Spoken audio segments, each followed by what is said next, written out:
Hi, future nurses or already nursing students who are just on their path for success. I am here. I was going to do a little bit of work and I just started thinking about, what could I record on today? My name is Dr. Desiree Nicole. My students usually call me Professor Sanders. I teach at a community college where I have associate degree students, and I also have taught in other programs. So over my years, I'll just say I've seen how very successful students pretty much like hinder their success by doing various different things that I'm going to discuss in this video. And if they could have avoided it from the beginning, they could have been so much more successful. And it's just kind of like, it's just frustrating because from the first week, if you start doing some of these things, it could affect your entire semester. So throughout the semester, you'll struggle over some of the things that you could have corrected right away. First thing for sure is read the syllabus. So many students do not read the syllabus. Students who don't read the syllabus, they start off not knowing when usually assignments are due. So in the syllabus, at the very beginning, most teachers talk about the course. They give you their office hours. They'll have their email. They'll say like when the actual class starts. And then it'll go deeper into the course. You'll have course objectives. You can read over those. But then as you scroll down, many teachers will have when things are due. They'll have how much assignments are worth, and when the exams are going to be. That's to me at least the meat and potatoes of the syllabus. So if you don't read anything else, you should know a little bit about the course objectives, and you should know about how you're going to be evaluated in the course. We also have something called a lecture schedule in my program. So it'll be a list of all of the assignments and when they're due, and sometimes the instructor puts on there how much the assignment is worth. That is something that all students should print out. You should have it in your planner, in a binder. I would suggest that you put a copy on your refrigerator, on your mirror, or something, because if you don't have that information, you will definitely miss out on something. In nursing school, I feel as if, things pop up all the time. So if you're caught off guard, the first semester, typically you're in class, you have a lab, and sometimes you have clinical. So that's 3 areas that you have to juggle. So you could have something due in class, and also the very next week you have something that you need to prepare for lab. So it becomes sometimes very confusing for students. There's always something going on. So I always suggest at least read the beginning parts of the syllabus and develop some type of lecture schedule. Some students combine all 3 components and have a schedule for that. So the 3 components that I'm referring to is lecture, clinical, and lab. So to me, that's number 1. Number 2, not communicating with your instructors. That's a problem in my opinion. Communicate with your instructors. Be known to your instructor. If your instructor has sometimes in one classroom 30 students, in big universities, they sometimes will have, 70, 80, 100 students. If you don't stand out to that instructor, they possibly just know you by name, or they'll know you because they see your name in the grade book. You need to at least introduce yourself to your instructor. Go up to them, say who you are, say something about yourself that, will have them remember who you are in their heads. Come to at least one of their office hours. Come to their office hours, contact them through email. Typically, I say come with a question or 2. Just don't come and say, oh, I have no idea what I'm doing. I just don't know where to begin. Come with a question. It could be a simple question like, I don't understand how calcium works in the body. Something such as that will kind of open up the dialogue, open up the discussion that you'll have with your instructor. Let your instructor talk. So whatever I personally am a psych mental health nurse. I can talk about psych and mental health for hours. Let your instructor talk about whatever subject that they enjoy. Letting them talk provides you opportunities to ask additional questions, and you'll get additional information because they'll usually explain in detail because they see that you're interested. An interested student is usually the student that most instructors want. We want someone who is willing to kind of go beyond just what we're giving them in class. So I always say that's definitely key, to know where your instructor is located on campus, to know, of course, their email, and if they have a phone number. Most now phone calls go directly to your instructor's email. So you can leave a voice message and they'll usually be able to listen to it wherever they're at. So to me, that's key.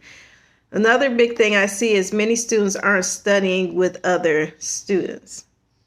You come into nursing school, I know it's new, you don't know anyone. Meet one or two people and start to kind of form study groups.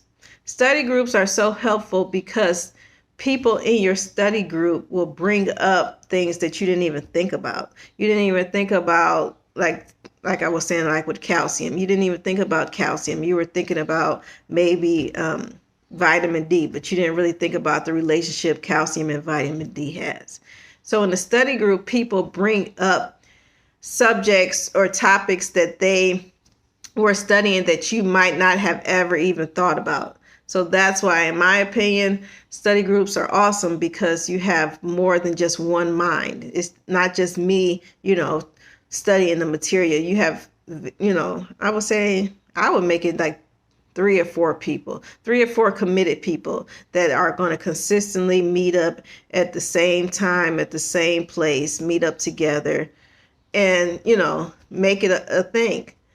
Make it like a Wednesday night thing or something like that. These schools now, they have access to virtual formats as well. So if you're not able to meet up in person, you can think of another format in which you all can study together. I always suggest that. Many students I know also are in group chats. So you share each other's phone numbers. If something comes up, such as I was talking about before, if there's a deadline on an assignment, someone in the group will usually text out, make sure you all complete this assignment, stuff like that. I see when students are completely alone, which is not a bad thing. I was alone in many semesters in school, but I'll say I did better when I was a part of a community, when I actually worked with others. Another problem that I see is huge when students don't believe in themselves. That is so challenging when, they doubt their success or they doubt their abilities. Number one, you got into nursing school. If you're able to get into nursing school, in my opinion, we believed in you enough to say that you should come to our program. If a nursing school believes in you, you have to believe in yourself.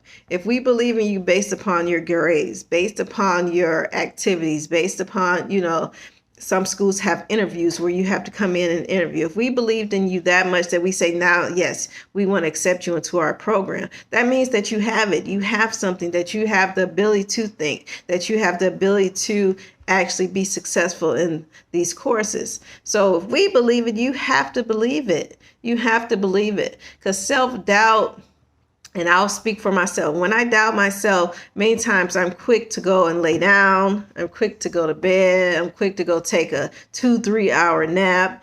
And to me, that doesn't help, because those 2-3 hours I could have been studying for something. I could have been doing something that will help further my success. So to me, that's something that you should definitely think about, how to encourage yourself, how to be your own cheerleader. So to me, that's a big thing. Let me think of a couple more. Another big one I will see later on, when students aren't successful, I'm on a committee where we look at students who want to come back into our program. They will say many times that, things were happening in their life, that they weren't able to do X, Y, and Z because something happened. So what I said previously, this is a committee where students are trying to get back into the program. I always say to myself, what if this student would have said something before? If they would have said something before, then maybe they would not have been unsuccessful in the program. So I would say students who do not seek out help when they need it is a problem. There's a problem where to me, that's self-sabotage. If something's happening and something's going on and you can't study, or you're unable to come to lab, you're unable to come to clinical. I've had times where students didn't even contact me. They didn't email me. They didn't say anything. They said absolutely nothing. And then, of course, they weren't successful. But it's nothing that I could do after the fact. But if they would have told me maybe a day before or two, that they were struggling, that their car was broke down, that they needed some extra time to get to class or something, I could have maybe helped them through the process. Many schools have resources where they will help you. I've seen where schools have paid students utility bills, where they've given students bus passes. They've helped find daycare services for their children. So it is possible that there's resources out there that schools can provide to you. It's just one of those things where if we don't know, how can we help you? If you tell us, we can help you. So those are just some ways that students have kind of, in my opinion, they have sabotaged themselves. They have sabotaged their success just off of these little minor things that they could have possibly prevented, from them having more problems throughout the course, throughout the program. So I would just say, if you don't remember anything else, read the syllabus. Talk to your instructor, contact your instructor, communicate with your peers, join different groups with them. Encourage yourself, put little sticky notes around your house, just encouraging yourself, telling yourself that you can do it, you can be successful. Like I said before, there's millions of nurses out there. You can be one of them as well. And of course, reach out to others when you need help. And that could be your instructor, that could be other students, that could be student affairs, student services at the college. And those are all, to me, simple things that you could do to help your success in nursing school. So I'm just going to leave it there. I definitely believe in everyone. I believe that you all could be successful. This is 2023. There are so many tools that you can use for your success in nursing school. When I was in nursing school, we had projectors, we had handwritten copies that the teachers passed out. So today you have so many resources that you can definitely be successful in nursing school. It's not as bad as you think. Don't listen to what others are telling you. You can have much success in nursing school. Have a great day.